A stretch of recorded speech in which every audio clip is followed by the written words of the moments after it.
Hi, today we're going to be walking through a solution for finding all of the full-length permutations of a string.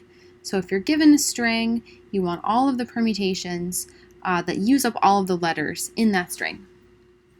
So the way you might think about approaching this, say for the string 1, is starting out by looking at all of the possible permutations that start with each letter. So what are all the possible permutations that start with N? What are all the possible permutations that start with O, start with E? You kind of go through all of them. So you might look at O and see it can be followed by N or it can be followed by E. And at that point there's only one letter left. So we know these are the only possible permutations with O. You could then progress on to N, and it would be similar. There are two possible letters that would follow N, and then one option once you have decided that, and then the same for E.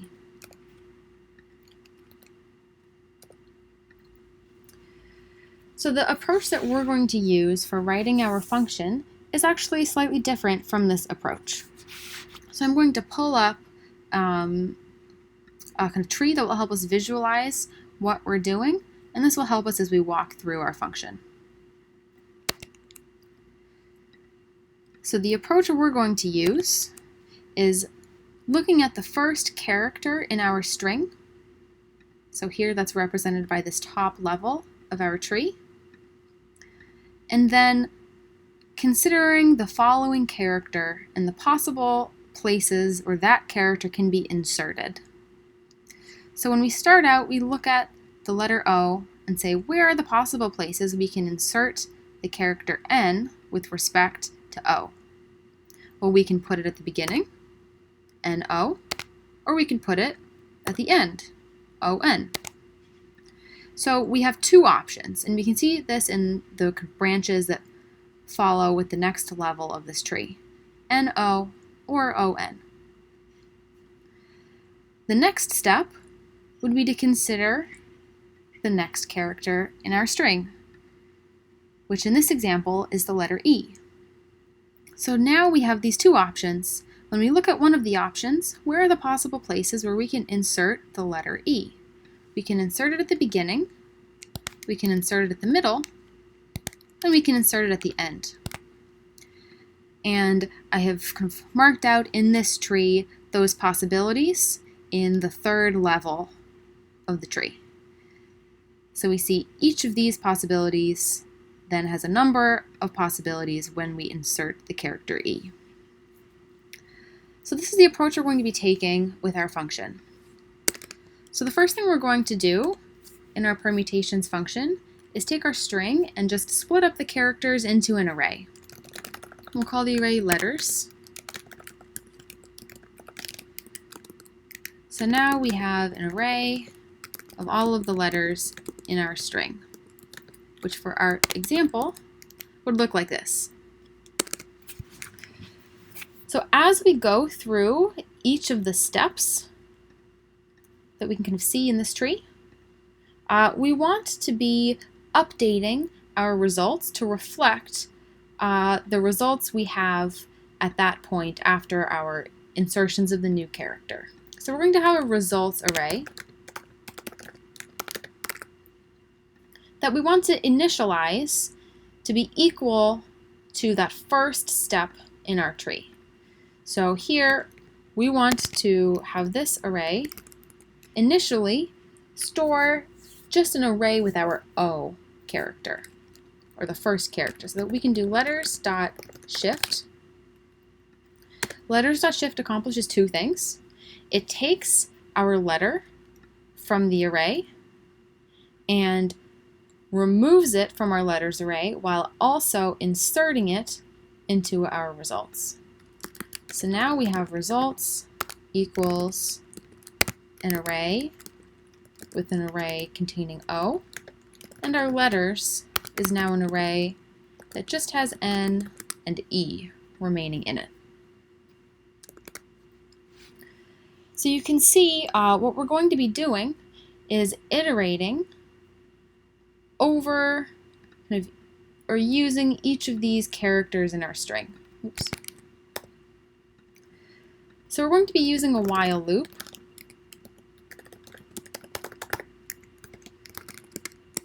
Because the way we are manipulating our results array, we are actually changing the letters array. So while letters.length basically is just saying while we still have letters in our letters array that we haven't inserted yet. So inside of our while loop, what we want to do is consider the character that we need to be inserting. So we'll say const current letter equals letters.shift.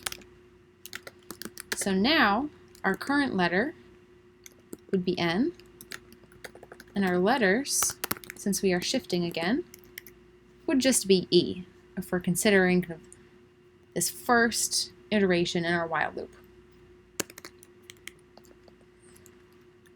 So inside of the while loop, we're going to be storing each kind of new permutation at that step inside of an array that we're just going to call temporary results.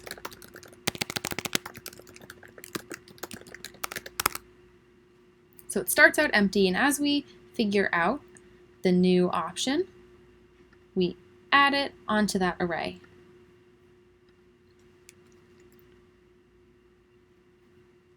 So the next step, now we have pulled out the current letter.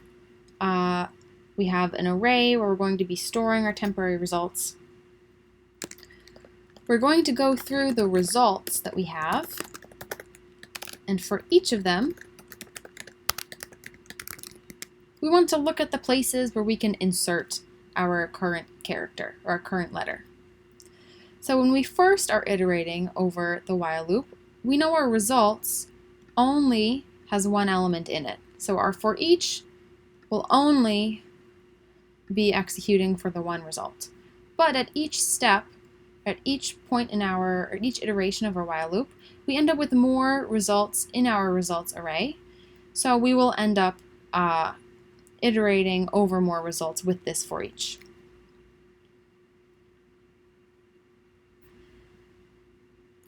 So we want a for loop equals 0, I is less than result less than or equal to result.length I plus plus. I'll explain in a moment why we need less than or equal to result.length. But so for each result, we want to be iterating over it and figuring out where can we insert our character, our new current letter. So we're first going to generate a copy of our result because we need to reuse the result every time we iterate over this for loop. We don't want this result to be changing as we're iterating, but we need to use it to figure out our new the new thing we're adding to temporary results. So we're going to say const result copy result.slice. This will just generate a copy for us, and then we're going to be modifying this copy using an array method called splice. So result copy.splice. Splice takes, in this case, it'll be taking 3 arguments. So it takes an index at which it is looking. It takes a number of things to be deleted at that index, which for our purposes is 0, and it takes anything we want to insert at that index. So for our first step in this while loop, we are looking at our array with O in it. We start with I equals 0, and we splice in our copy at 0, inserting our current letter. So we end up with our current letter followed by O. What we want to do now is, of course, store this So it is remembered inside of our temporary results. So we do temporary results.push result copy. So now our temporary results has our array with these characters in it. We now go back and iterate again over our for loop. So we need I to be less than or equal to result.length because we want to be considering, we want to make sure we are also inserting our current letter at the last position. So here we have I equals 1. That is, I is equal to our result.length at this step. And then we make our copy. We insert our current letter N, and we push our result copy, which at this point is O followed by N. So now our temporary results is equal to an array with an array of N and O, and an array of O and N. What we want to do now is reset our results so that in the next iteration of our while loop, we are using these to branch off of. So we just say results equals temporary results. When we iterate now back over while letters.length, we still have the letter E. Our current letter ends up with our letters.shift to be equal to E, and now our letters array is empty. So this is the last iteration of our while loop for the string 1. Our temporary results is empty, but our results array has, remember, the array with N and 0 and the array of 0 and N on it. Let me make a note of that here. So we have N followed by 0 and 0, or O followed by N. Sorry. So now our results.forEach will first look at this result, N, O, and take our current letter, which is now E, and insert it initially at the beginning. The second time around, it's index 1, it gets inserted in the middle, and the final time, iterating over this for loop, it gets inserted at the end. So each of those times, our temporary results has those added into its array. So we have E, N, O, an array with N, E, O, and an array with N, O, and E. So that is where we are after the first result in our for each. So I'm going to move on to the second result, which is O followed by N. So here we iterate through in our for loop at each position, adding in our letter E at whatever index I is equal to. So at the first pass, we have E, O, and N. The second pass through, I is equal to 1. It's being inserted in the middle at this position. So we have O, E, N, and the final time around we are at I is equal to 2, which is equal to the length of this array. And we are inserting at position 2, which will be at the very end. So we have O, N, and E. At this point in time, we reset our results array to be equal to our temporary results.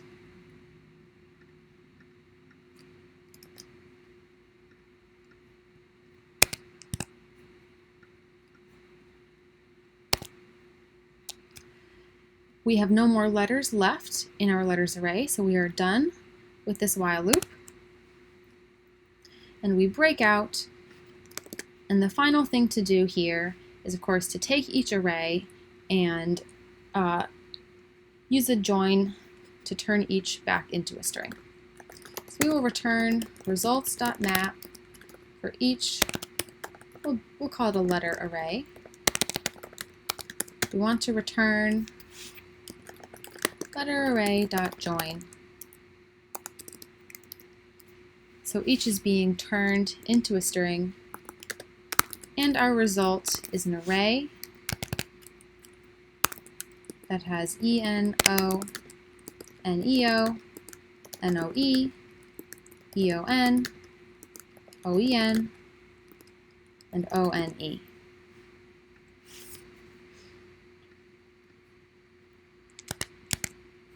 If you are dealing with a string that has characters, perhaps some letters are repeated in the string, you might want to be adding a filter to filter out duplicate results. But for our purposes, we're going to leave this permutations function as it is. So let's see what happens if we run our permutations with the string 1. And there we have it. So since we're dealing with permutations of a string, the time complexity has to be O of n factorial, because at each moment in a permutation, initially your first position in the permutation has n options for a string of length n. And as you are adding to that permutation, each time you decrease your options by 1, so it ends up being n times n minus 1 times n minus 2 times n minus 3, all the way until you get to 1. So that is pretty horrific time complexity, and there is no way to avoid that time complexity. You can make note that we are adding kind of additional time complexity with a lot of our kind of methods here. So splicing adds kind of linear time complexity, but in the big picture, the big scheme of things, n factorial grows so astronomically as n increases to like an arbitrary large value that the effect of the splice is actually minimal when compared to that. All right, thank you very much for listening. I hope that this was helpful.